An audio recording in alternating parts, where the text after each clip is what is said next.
Monday morning, I'm absolutely shattered. I'm in zombie mode, but I'm in firefighter call out mode. So I've just got the call. It's 7 o'clock, and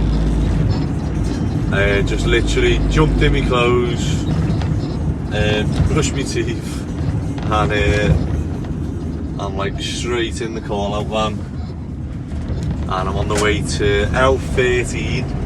Says that there's a loss of power. So obviously, because I do the plumbing and electric side, I get sent these like quite often, you see, and because it's before 9 o'clock, the rate is still the weekend rate.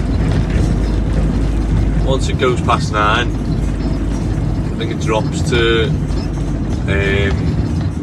either 144 or 180 an hour, and obviously I only get half of that. So it's a big difference when you know, if I'm on a job and it's like half an hour away, and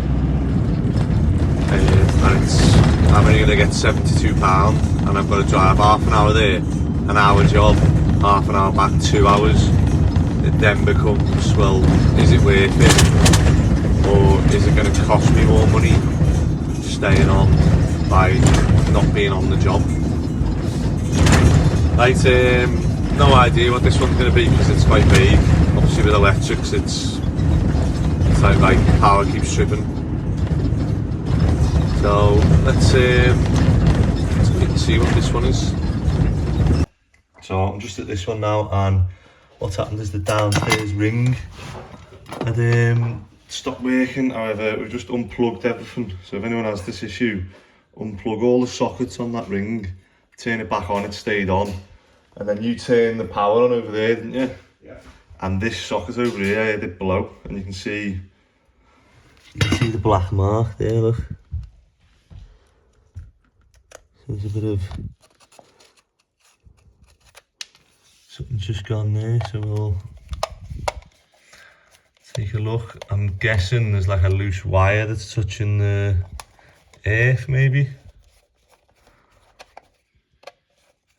because these are like face plates, so they're earthed. Let's have a look. Hopefully these aren't dead long screws. Right.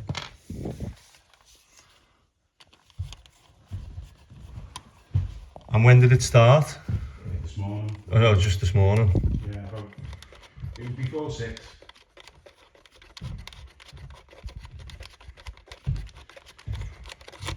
Let's have a look.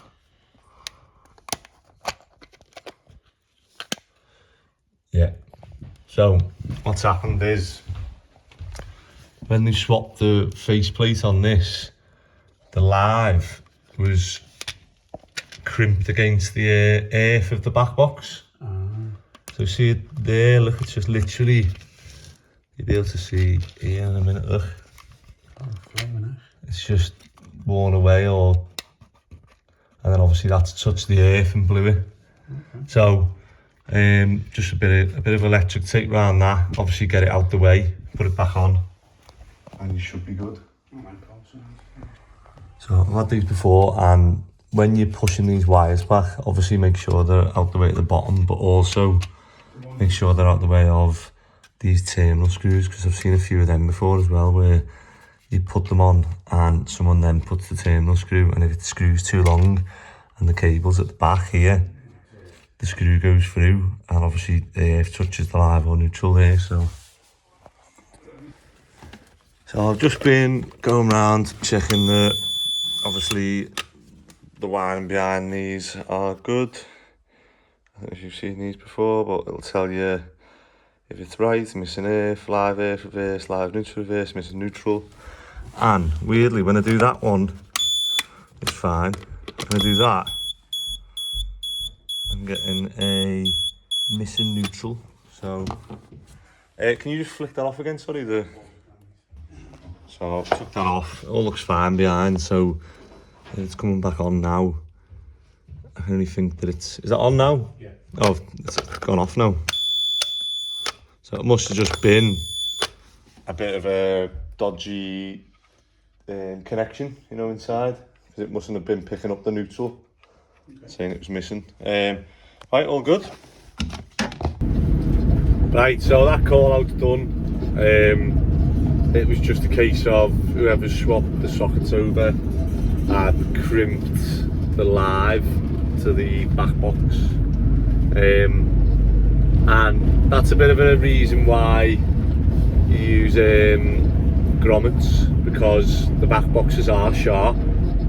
So over time, that crimped in, eventually it'll sort of work its way through and obviously touch the copper, which it did. And then I feel like my day's starting now. However, I was on that call out, so it's, you know, 8:10. So I messaged Tony at like 7:30 and said, do you want to pick the key up? Because he's coming from North Liverpool past that job to the job. So he's like, yeah. So he's picked the keys up for the student job, for the rip out. And then Mick's ringing me saying, where is everyone? He's the only one here. And Luke's just texted me saying that he's not well at 5:28, so he's not going to come in.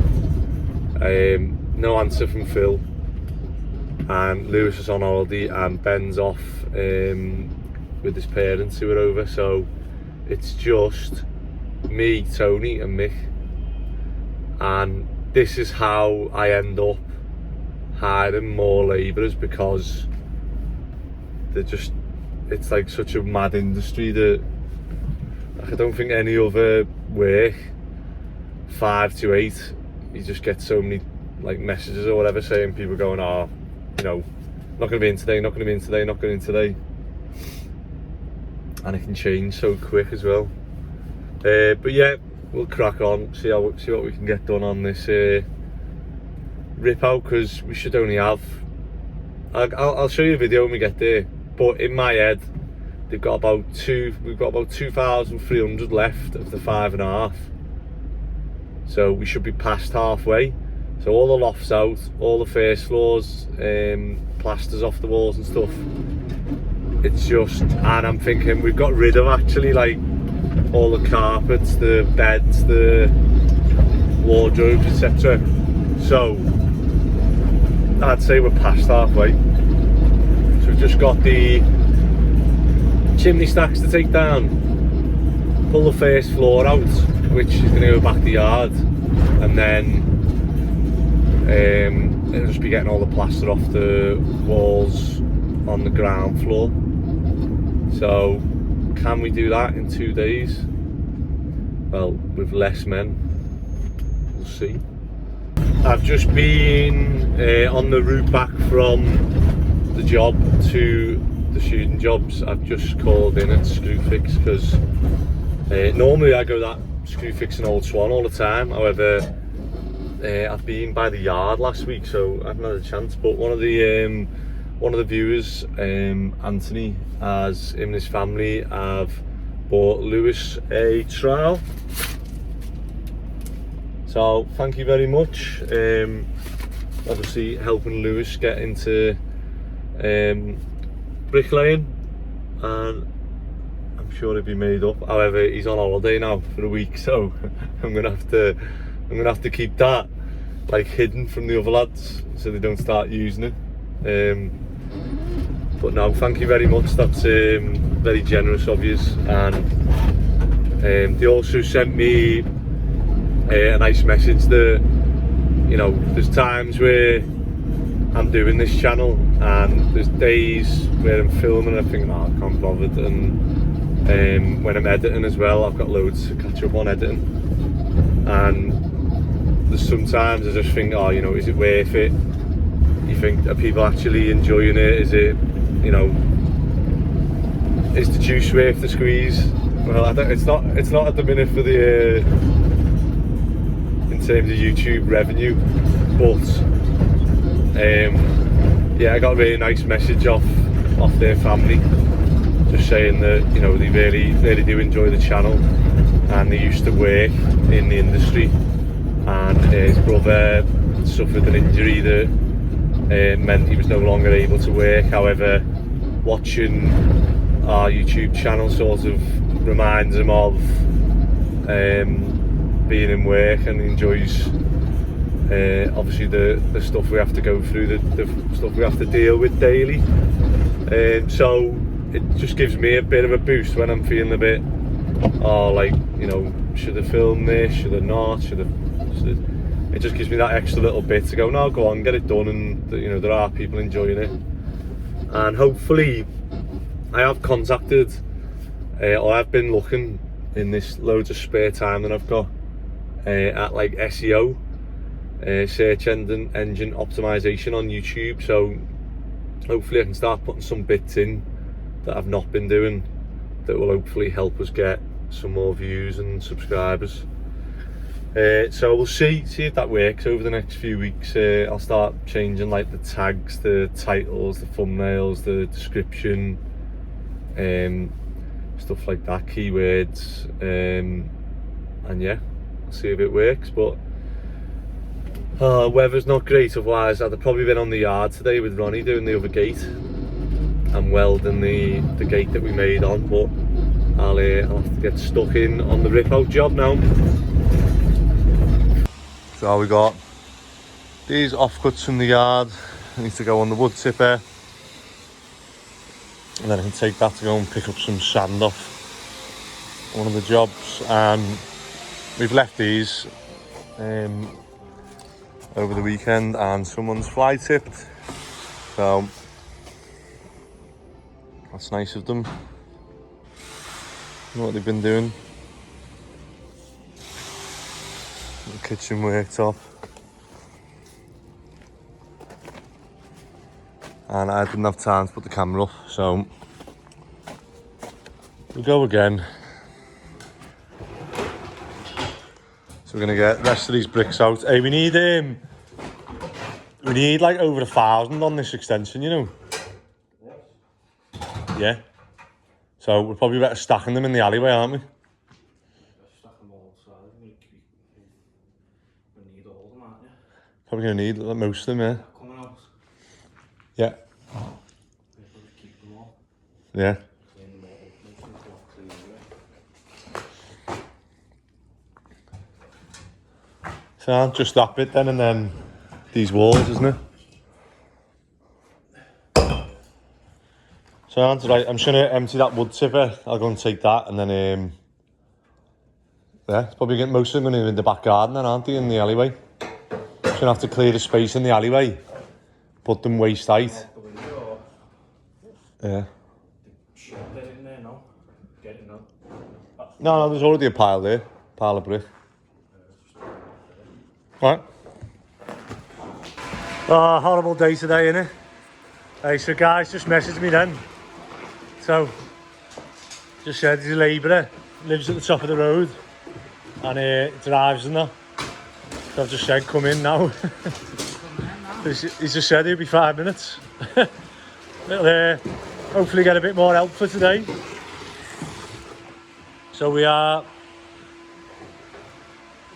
pulling the floorboards up to go to the yard for the fence, and then we're going to try and get everything off cleared on this floor. We're gonna have to take that down then, aren't we? Hopefully it's tucked down on that side, if that's already a student one. We'll show you then. I'll put the triple ladders up and I'll take this stack down from inside.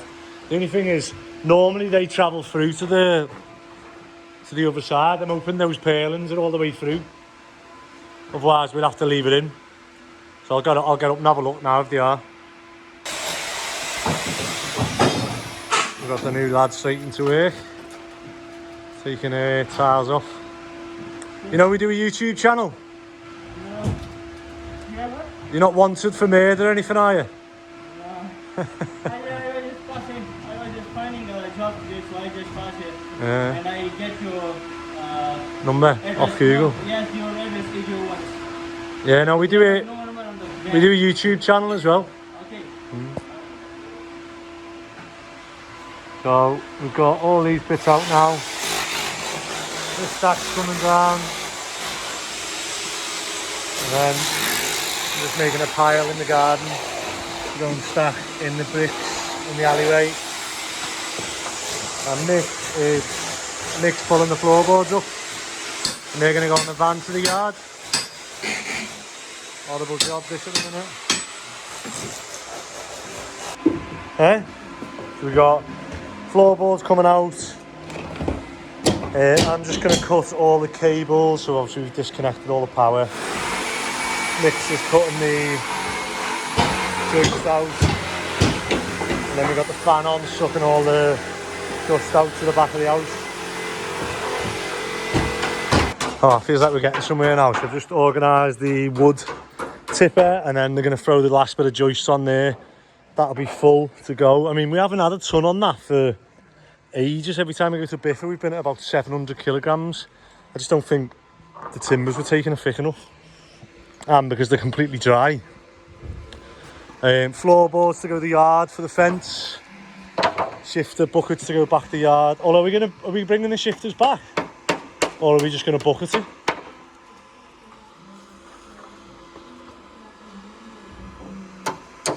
I'll have a think. They're going on the tipper, yeah. On that tipper, but we've got to take the nails off first. Take the nails off first. Yeah. And I'm going to see Nick's putting them. The dust down.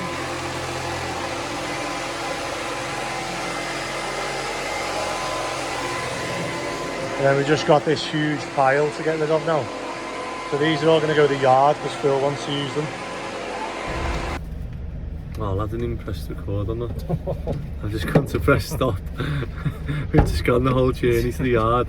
I haven't even recorded any of that. Oh well. I know what I've just done there then. So when I put this on when I'm parked, I've put that in and I've clamped it down. And I've pressed the lock button on the iPhone. So the moment those joists are just landed on my yard, one of my mates wants them already. So we're not paying to get rid of them. Someone wants them for allotments, for borders, and then also for firewood. So I need to try and think of something better we could do with them. Have you got it locked on, yeah?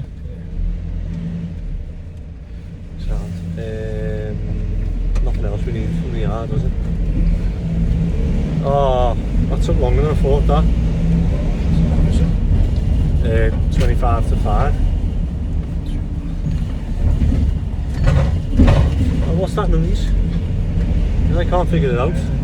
Is it the bed though? I don't think it is, because it had all weight on it before and it was doing it like, and then I got out, was jumping on the suspension, absolutely silent.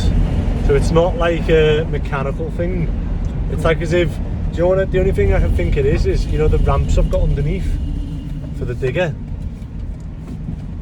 So, oh yeah, it's always been like that since I bought it. I keep saying, like, when this goes, I'm gonna take it all off, all the weight, and heavy bed ballast, probably. Oh mate, all the sides and the back, and I'm gonna do it out of here, like aluminium plates or aluminium. You get catches, you don't think you're that's lifted down, you rip it out. Oh, when you do the back. It's gonna be that heavy. It's shocking. So the back one. You never lifted that before. You think I did it with I bought a Ranger Wild Truck.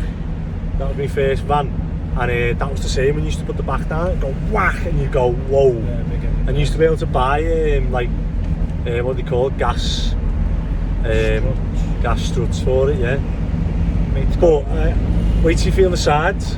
So you see the back, the sides are twice as long, and they're like twice. You put the sides down, you go whoa.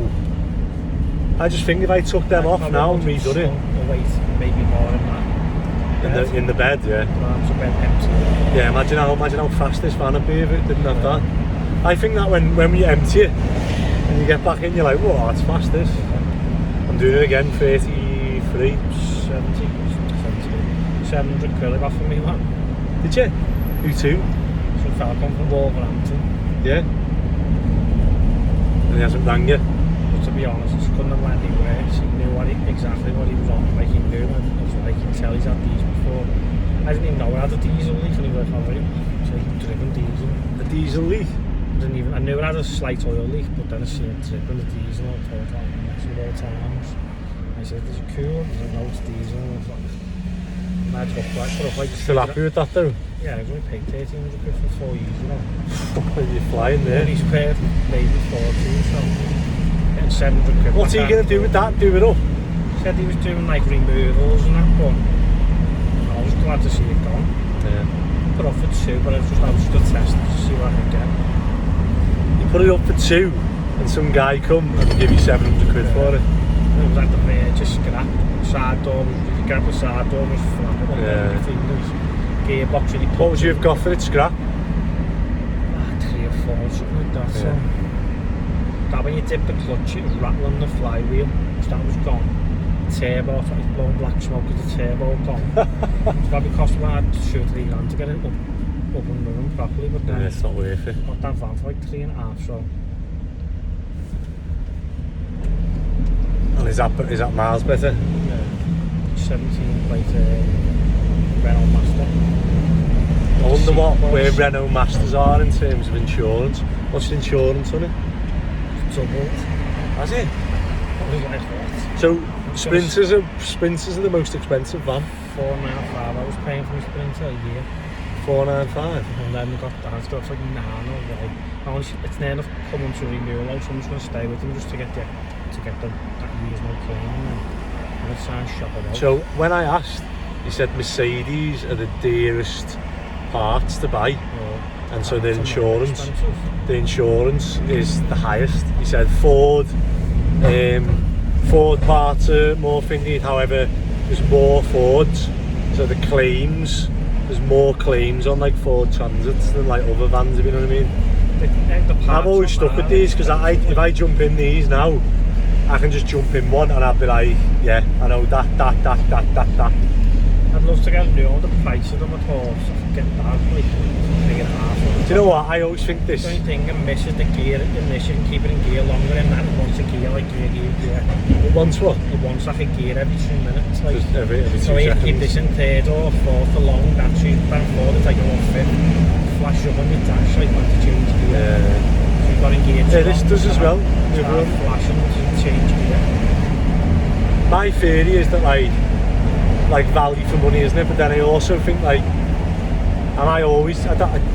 where I want the company or what I want to do going forward changes all the time, because I think, do I want to do customers work?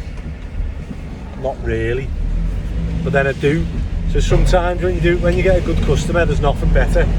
You know, when you do an extension or something for them and they're like, oh my god, like this is amazing. But then to do those ones, I think you can't be turning up in like this van. It's not bad, customers it can be a lot more stressful in the fact that when it comes to paying money and they don't really understand stuff, so it's like you can be blowing your phone and going this and like I haven't finished yet, do you know what I mean? So it's just like it can be a bit of a, it depends, some are good, some are not too bad. There are ones where food, drink, or whole job like that feeding you, I can check this out for the week at the ferry, and then someone that doesn't get a bottle of water off, you know what I mean? So, but I think there's nothing better than that feeling of like doing an extension with someone and they're like genuinely over the moon, like happy with everything, but then like the stress involved, and like I always feel like, you know, as soon as you start the job and like the customer starts nitpicking at stuff and you're like, hold on, we haven't even like... That's what I mean, they're the worst ones, because as you say, stuff and you're like, from the cars getting dirty and you're like, well, get an extension, like, the best thing to do is like sit down with them to explain what's going to happen to that shop, like, the front car's going to get dirty, we're going to have wagons. So what would you do, if you were me, what do you think's the best way of going forward? Because for me, what I'm planning to do now is we're just going to buy and sell or buy and rent houses and just do that side, so we don't work for customers, or do a few customers jobs like as well. Best customer ones, like in and out ones really, like a kitchen or bathroom or... Yeah, see, I don't reckon we're that good at them. I think we're good at the bulky stuff, so we're good at going in, digging the footings, bricking it up, putting the roof on, like boarding it, skimming it, so like obviously the electrics we're good at, the boarding, plastering in terms of like if it's just that one job, and then once it gets into like skirting, decorating, whatever else. I'm just like, hi mate, you okay? Yeah, go on, just in the van.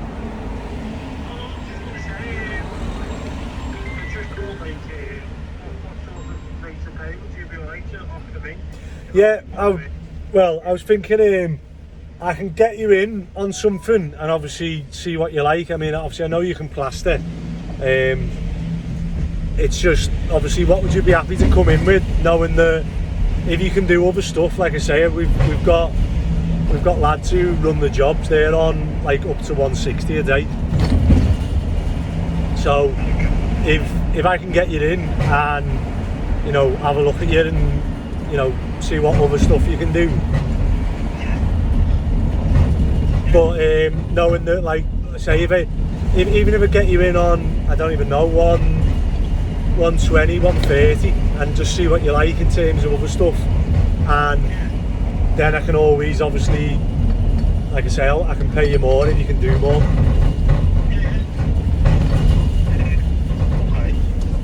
What I don't want to do is, because I've had to let one of the lads go who come in on 120, but then, like, when he wasn't with his cousin, he didn't have all the tools and that, and he couldn't do anything else really. So I was a bit like, well, he's overpaid, and then I didn't want to feel like it's easier to put someone's money up. It's harder to put it down. You know what I mean?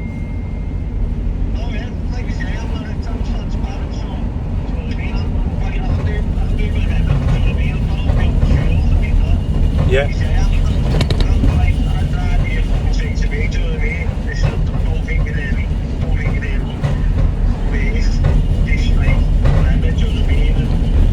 Yeah. Well, what are you happy to come in at? So obviously I can have a look at you, but then also you're still not feeling like you're underpaid. You know what I mean?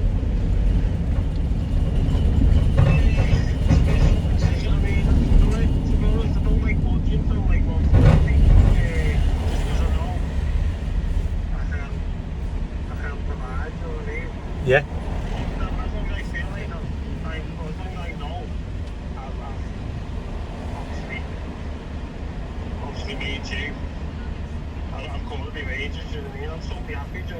Yeah. All right. Well, let's get you in on that, and obviously see how you go. Because I'd bill it out to the student company. Obviously, I'd put like normally £10 a day on whatever's someone's wages. If you know what I mean.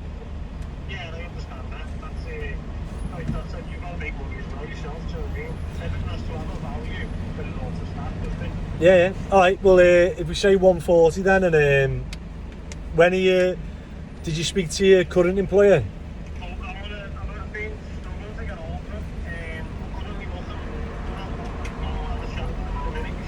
Okay. Yeah, sorted out. Yeah, it's going to be so also get interested in the lad there as well. Oh, you mentioned, yeah. So. He's like I said, we plaster on the weekend. He's a plaster wheel, so you're happy throwing on like the kitchen or joinery as well. Do you know what I mean? He's happy, like. Yeah. Where do you live? Whereabouts do you live? All right. Yeah. So, has he got his own van and that? Yeah, he's got his own van. He's probably got more tools. Yeah. All right. Send me his number. And how old's he? I think Martin will be 26, something like that. Is he? Okay. His dad's plaster and he's been with him since he was 13. Yeah. Also, he's asking this, but you said to be beats to something. Yeah. Sorry, I do them a week in hand, so I haven't. I've still got to invoice them for that week actually. But then as soon as he does that, I normally do it on Friday. You see, so we did that. Was it Friday we did that? Yeah, Thursday. So then obviously this Friday that'll go in.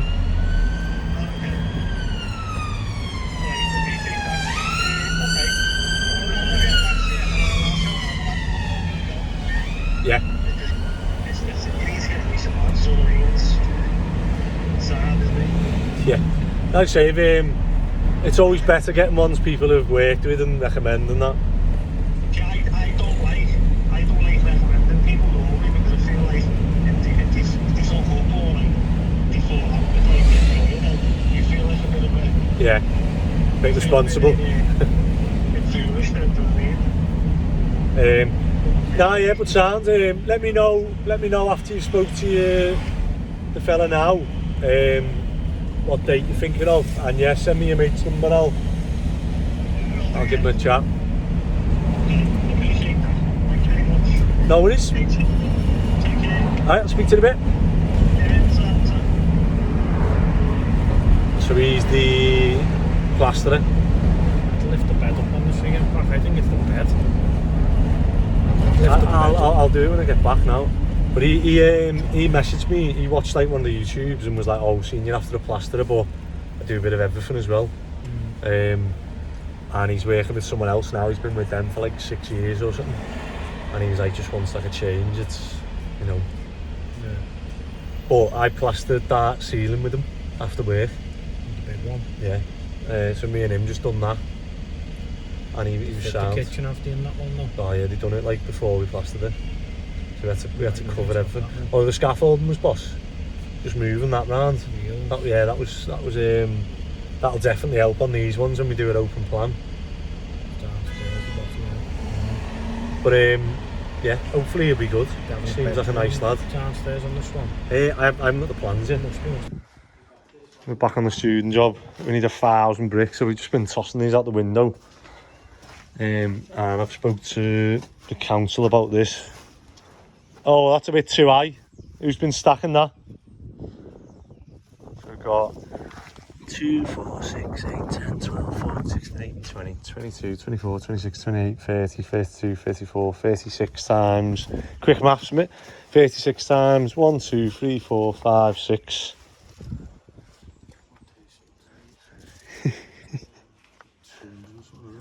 So that we need well more, don't we? Should have look, we've got them And then that's coming down as well, eh?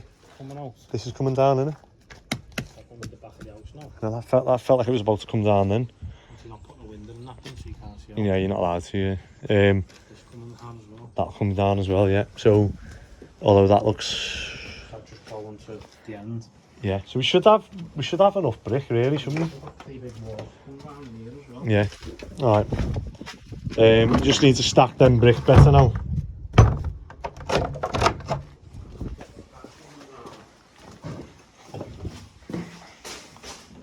Yeah.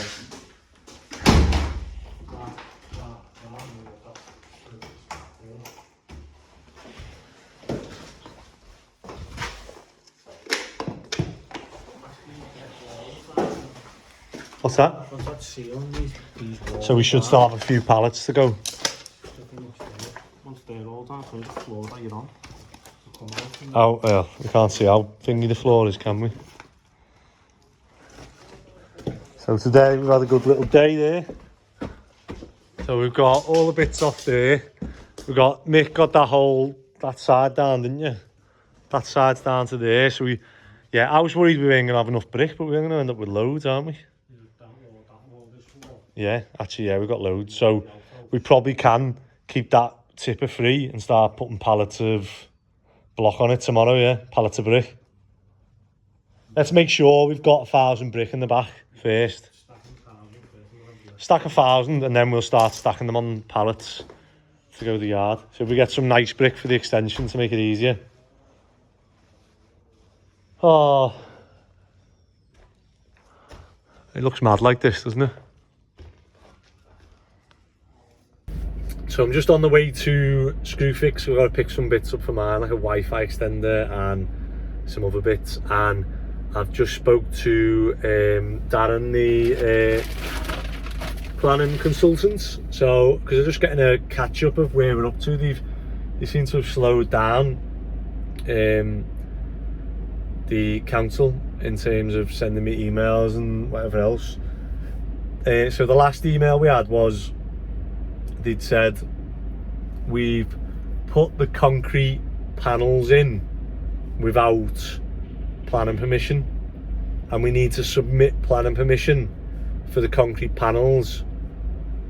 Otherwise, if we don't do it within 28 days, they can start enforcement. However, we've just replied and said, well, we've put planning in.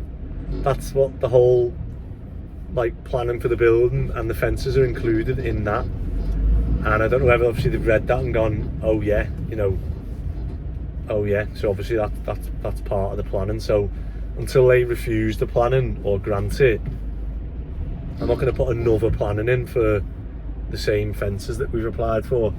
However, I am changing the fences from palisade, from paladin, from concrete to what was originally there, because in my mind I'm going to put timber fence up identical to what was there, and timber gates identical to what was there, and that way if they refuse the planning for the steel shed, which also has the planning for the fencing, then I can do a single application on its own for the fence, which would be to reinstate the fence that was there.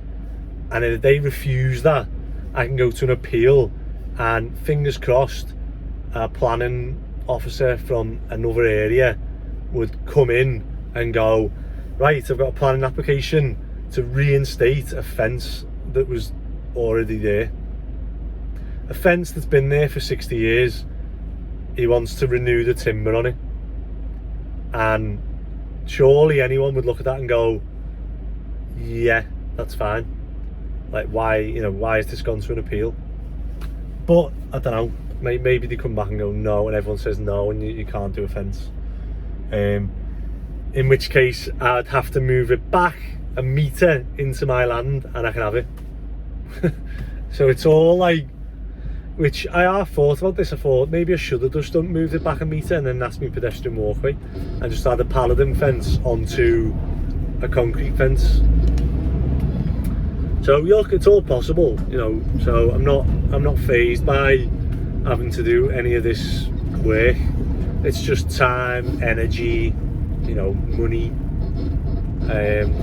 which I think every developer goes through the same thing when it goes through to planning. It's it's clear that the planning officer who's took over doesn't want anything doing with this site, and it comes across to me like she's trying to people please the neighbours who have objected, rather than looking at it, with a clear head and sort of.